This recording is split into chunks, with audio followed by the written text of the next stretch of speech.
देखो अब मैं वीडियो बना रहा हूँ ये पैटर्न के ऊपर, तो इस वीडियो का नेम भी होगा पैटर्न रिकॉग्नाइजेशन, जैसे कि लाइक माई स्ट्रेटेजिकली। मैंने बात करी कि पैटर्न कि आप 235 रुपये में खरीदो, 236 में बेच दो, 1 रुपये कमा लो। ठीक है, 2 पॉइंट समझो।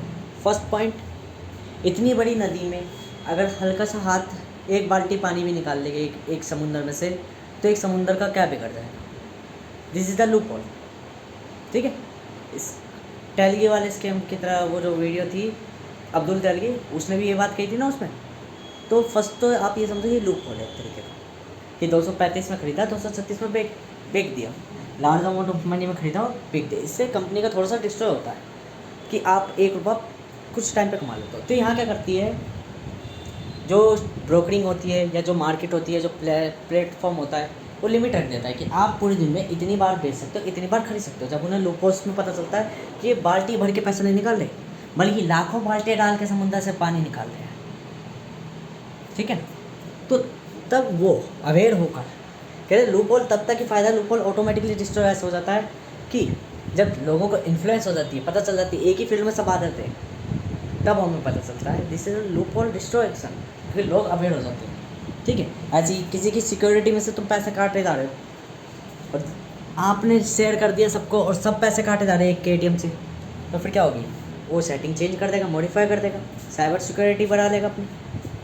वही चीज़ लूपहोल्स ऐसे चीज़ होते हैं। फर्स्ट ऑफली यदि कोई व्यक्ति ऐसा कर देता है तो फिर क्या करना, आपको लिमिट देगा, वो लिमिट देगा नॉर्मल ह्यूमन की तरह। आप थोड़ा दाव बढ़ा दो। आप जब भी कोई स्टॉक खरीद रहे हो, थोड़ा 5-10 क्वांटिटी में खरीद लो। सोचो कि 5 दिन बाद ही मेरी लिमिट खुलेगी एक बार बेचने की, तो मैं उस टाइम पे एक जो लिमिट रखूँगा उस लिमिट पे ही हाई बोली कमा लूँगा। फर्स्ट ऑफ को समझ में आया, क्योंकि दुनिया 5 दिन नहीं रुकेगी, आप रुकने को राजी है। यहाँ पेशेंस एंड होल्ड काम आता है कि मार्केट से पैसे कैसे निकाले जाए। लूप होल से थोड़ा एक्स्ट्रा हो कि एक एंटरप्रेन्योर ऑटोमेटिकली लूप जनरेट भी कर लेता है, क्रिएट भी कर लेता है और डिस्ट्रॉय भी कर लेता है, फाउंड भी कर लेता है, बना भी लेता है अपने अनुसार। पर एक आम मनुष्य वो कॉपी करने की सोचता है और कॉपी करने के चक्कर में वो सिर्फ शुरुआत का फ़ायदा उठा लेता है। वो शुरुआत का फ़ायदा उसका कहाँ पे निकलता है, मलाई चाप ले आया या वगैरह, जो हराम की कमाई कहलाती है, हराम में निकलना। ठीक है ना, क्योंकि वो बचेगी नहीं, सेविंग नहीं होगी। पर एंटरप्रेन्योर रणनीतियों के संग, स्ट्रैटेजीज के संग खेलता है। तो अब यहीं पे मैं पैटर्न में बात करूँगा। पैटर्न क्या है, जब आप किसी मार्केट में छोटी छोटी बोली लगा रहे हो तो आप क्या सीख रहे हो। हर कोई व्यक्ति सीखा सिखाया होता है, पेट से हर कोई सीखा सिखाया हुआ होता है, पर समाज की जो चीज़ें आने वाले समाज में जब वो पैदा होता है तो उसको समाज के अनुसार सीखना होता है। हर मानव को पता है मुझे खाना कैसे खाना है, हर मानव को पता है मुझे भाषा बोलनी कैसे है, कहाँ से बोलनी है। ये पेट से पता चल रहा है DNA से कि इंसान का बच्चा है, भाषा बोल भी पाएगा नहीं बोल पाएगा, परंतु समाज में क्या भाषा बोलनी है वो समाज में आके ही पता चलती है। थोड़ा समझ में आ रहा है, दिमाग में ऊपर से नहीं जाने वाली बात है, सिंपल सा थोड़ा मैंने लॉजिकली बताया। फर्स्ट ऑफली अब देखो मैंने कितने फ्लुएंटली बता दिया, अभी तुम्हारे सामने ही क्रिएट करा है, मुझे खुद आज पता चल रही है पहली बार कि समाज में बच्चा पेट से सीख के आता है चीज़ें, खुद अभी मुझे एग्जैक्ट टाइम पे पता चल रही है। इसलिए तो पता चलता है, मैं यही तो कहता हूँ कि मुझे पता नहीं मैं कहाँ से ला रहा हूँ, पर मैं ला रहा हूँ। पता नहीं मैं नहीं जानता, पर मैं जानता हूँ। हाँ, मेरे में केस उल्टा चलता है कि आई डोंट नो कि आई नो डेट, कि मैं जानता हूँ। हाँ, first of all self consulted में तो जान क्या रहे हो। पैटर्न मैंने कहा कि pattern is every time exist करे नहीं। जैसे एक स्पेशलिस्ट सोचता है कि उसका ज्ञान अनलिमिटेड है, बट हमें आखिर में जाके पता चलती है उसकी फील्ड ही लिमिटेड है। ठीक है, एक डॉक्टर कहता है मैं सब कुछ जानता हूँ, अनलिमिटेड है। एक साइंस में कहता है साइंस में सब कुछ है, अनलिमिटेड है। और उसे आखिर में जाके पता चलता है जब वो धरती पलायन कर देता है, ये सृष्टि छोड़ देता है, मुझे पता चलता है कि कभी मैं उस शख्स का एहसास नहीं देख पाया इस साइंस के चक्कर में कभी वो जीवन नहीं जी पाया इस साइंस के चक्कर में, कभी मैं जर्नलिस्ट की दुनिया नहीं देख पाया इस साइंस के चक्कर में। ठीक है, तो वहाँ हमें ये पता चलता है आपकी दुनिया में अनलिमिटेड है, पर आपकी दुनिया ही लिमिटेड है। फर्स्ट क्वालिटी, ठीक है। मेनली आपको ये जानना अनिवार्य है, आपका हक बनता है ये चीज़ का, कि आप पेट से सीख के सब कुछ आते हो, परंतु वो नियम कायदे वही रह जाते हैं और सृष्टि में आपको कुछ नया सीखना पड़ता है। इसलिए कहते हैं ज्ञान की कोई सीमित रेखा नहीं है, और वास्तविक में ज्ञान सीमित है, ज्ञान कुछ है ही नहीं। जो आप जानते हो वही ज्ञान कहलाता है, नॉलेज कहलाती है। Knowledge is a fact, knowledge fact कहलाती है जो आप जानते हो। जो जैसे कि मैं हूँ, खाना खा रहा हूँ, ये सब क्रियाएं जो है तो मुझे आती है, ये मेरी नॉलेज है। जो मैं नया जान रहा हूँ कि सुनना कुछ नए नए शब्द, ये मैं नॉलेज ले रहा हूँ, तो इसकी कोई सीमा नहीं है, कुछ भी सुन सकता हूँ, कुछ भी का कुछ भी।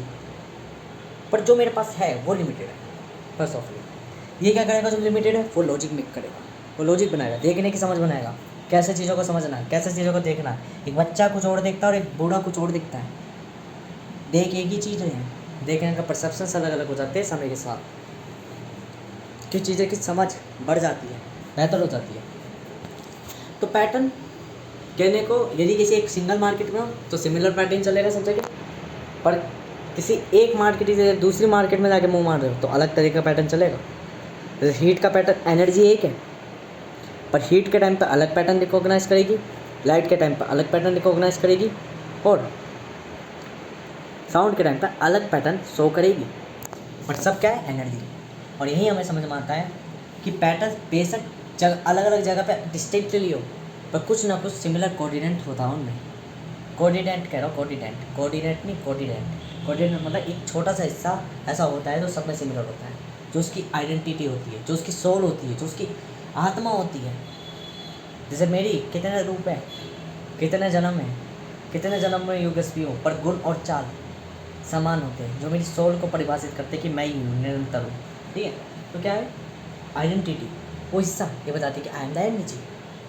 जैसे कि मैं आई एम द निरंतर, मैं निरंतर हूँ। ठीक है, और क्या बोलते हैं, मेरी गुण और चाल मेरे बताते हैं कि निरंतर मेरी चाल है और गुण कौन हूँ मैं, कि मैं एक आत्मा हूँ, वो आत्मा जो कुछ और ही आत्मा है। तो फर्स्ट ऑफली ये हमें पता चलती है, कोई हमें हर जगह पे डिस्टिंक्टली में भी कुछ सिमिलर मिल रहा होता है, पर उसके रूप और चालें इतनी विभिन्न होती है कि स्वभाव और क्रिया इतनी विभिन्न होती है कि हम उसे पहचान ही नहीं पाते। कि हीट भी लाइट हो सकती है, लाइट भी साउंड हो सकता है, और साउंड भी हीट हो सकता है, या हीट कुछ और भी हो सकता है।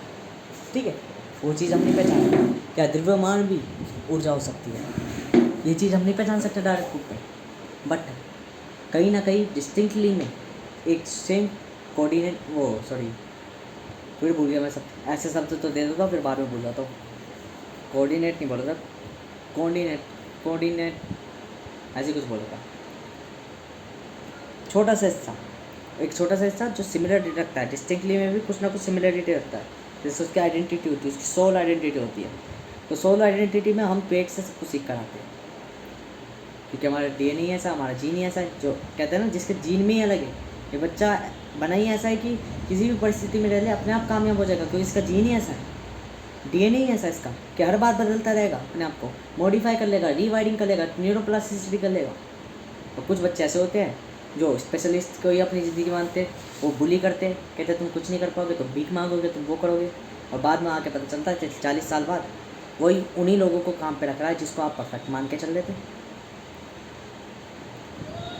पर जनरली दोनों ही काम के इम्पोर्टेंट, दोनों ही रोल प्ले करते हैं, क्योंकि अगर वो उसे ताना नहीं देते तो वो कामयाब नहीं बनता, तो कुछ और कर रहा होता, भटक रहा होता आज तक। तो मल्टी पोटेंशियल बनने के लिए एक स्कैनर वो बालक की तरह है, जिसे जो सब चीज़ जानना चाहता है, पर दुनिया कहती है सब चीज़ तेरे लायक नहीं है, किसी एक फील्ड में पकड़ ले वरना गरीब मरेगा। तो जब वो सब चीज़ में है तो वो सब चीज़ में कामयाब नहीं हो सकता, पर धीरे धीरे वो चेंज करता है अपने आप को, बदलाव कर लेता है, वो परफेक्शनिस्ट बनने चल देता है। और जब वो परफेक्शनिस्ट बनने चल जाता है तब वो मल्टी पोटेंशियल कहलाता है। जब उसे लगता है कि मेरे को सब कुछ नहीं सीखना, मेरे को यही कुछ फील्ड जो स्पेसिफिक फील्ड है इनमें मैं अपनी काबिलियत दिखा सकता हूँ, जब वो अपनी काबिलियत दिखाता है तो जर्नलिस्ट कराता है कई चीज़ों में उसकी फ़िलोसफी, वो मैथमेटिशियन भी होता है, वो एक साइंटिस्ट भी होता है, वो क्या बोलते हैं अलग अलग स्कोप्स में होता है, एक एडवोकेट भी होता है, वो अपने आप में एक ट्रेडर भी होता है। बट जब वो दिखता है तो वो थोड़ा पोटेंशियल जब दिखता है उसका, तो वो औरों से आगे निकल जाता है। This is the long term investment. और फिर आखिर में जब वो एक पॉलीमैथ बन जाता है तो क्या होता है, वो इतना मास्टर हो जाता है, इतना स्किलफुल हो जाता है कि वो अपने आप में एक स्पेशल जर्नलिस्ट कहलाता है। मतलब वो व्यक्ति जो केवल स्पेशलिस्ट नहीं है, जो केवल जनरल स्पेशलिस्ट नहीं है, मतलब कि वो केवल सी प्रोग्रामिंग जानता, बल्कि ये भी जानता है सी प्रोग्रामिंग बनाने वाले ने सी प्रोग्रामिंग कैसे बनाई है वो भी जानता है, और साथ में ये भी जानता है कि जावा कैसे बनी है, बाकी सारी लैंग्वेज कैसे बनी है। मतलब वो जर्नलिस्ट भी है, और वो ये भी जानता है कि पर्टिकुलर फील्ड में मैं कैसे एक और नई लैंग्वेज बना सकता हूँ। मतलब वो एक स्पेशल जर्नलिस्ट भी कहलाता है, जो कि यूँ जानता है कि ज़रूरी नहीं मैं बैक एंड भी मारूँगा, फ्रंट एंड वगैरह पूरा एक कंप्यूटर या अलग तरीके का एक डायमेंशन बना के जा सकता हूँ। This is the polymath power, कि एक स्पेसिफिक टाइम पर एक स्पेसिफिक फील्ड में स्पेशलिस्ट बन जाना। और ऐसे कितने रूप बदले हो। जब मिलिट्री में जा रहा है तो ऐसी कमांड दे रहा है कि लोग कह रहे दिस इज़ द लीडर। जब ट्रेडिंग में जा रहा है तो ऐसा ट्रेडर बन के दिखा रहा है, लोग कह रहे दिस इज़ द ट्रेडर। जब इन्वेंटिंग में जा रहा है तो ऐसी चीज़ इन्वेंट करके दिखा रहा है कि लोग कह रहे दिस इज इन्वेंटर।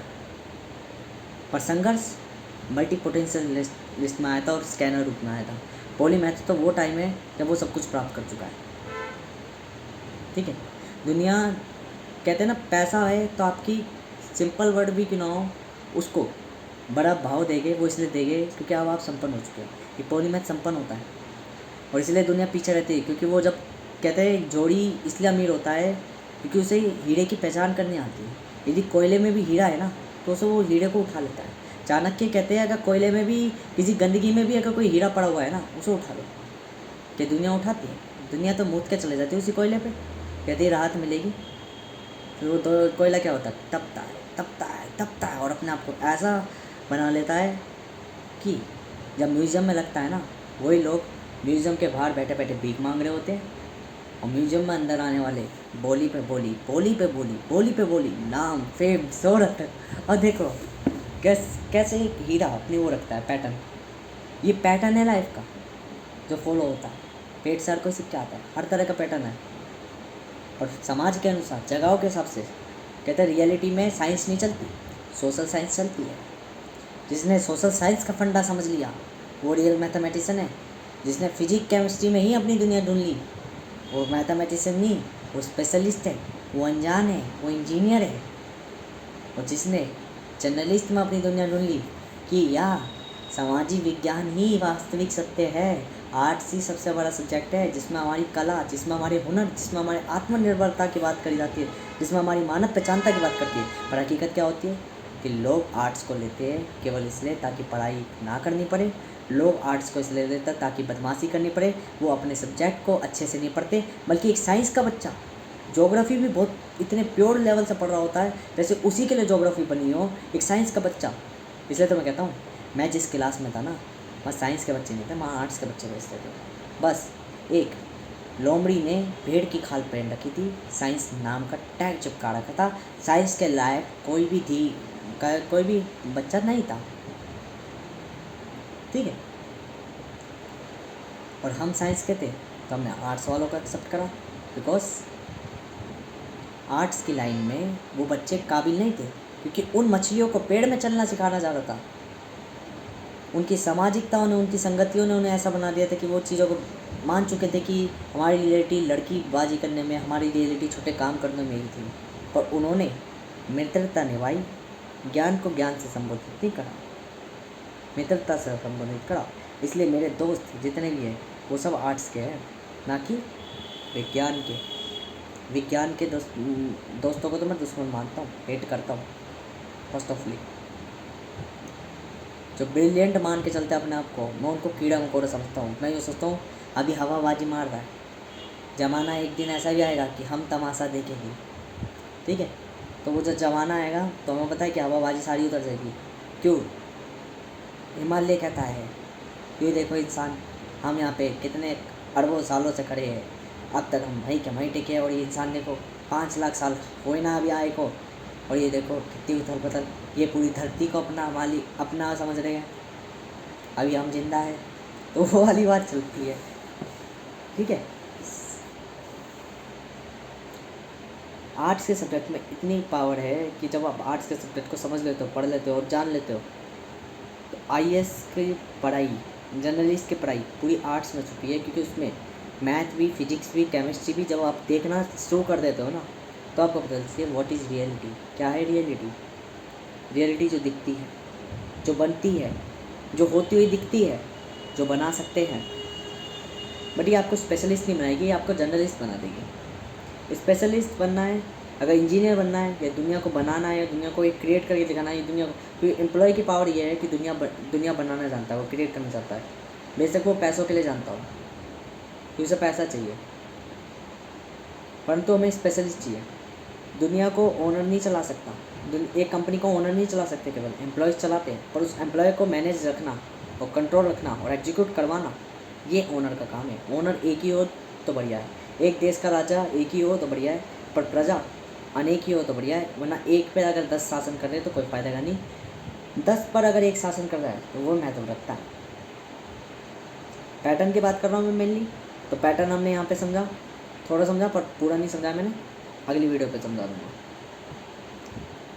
पहले मैं पैटर्न लिख लूँ, लिखने के बाद उसे समझा दूँगा कि पैटर्न है क्या।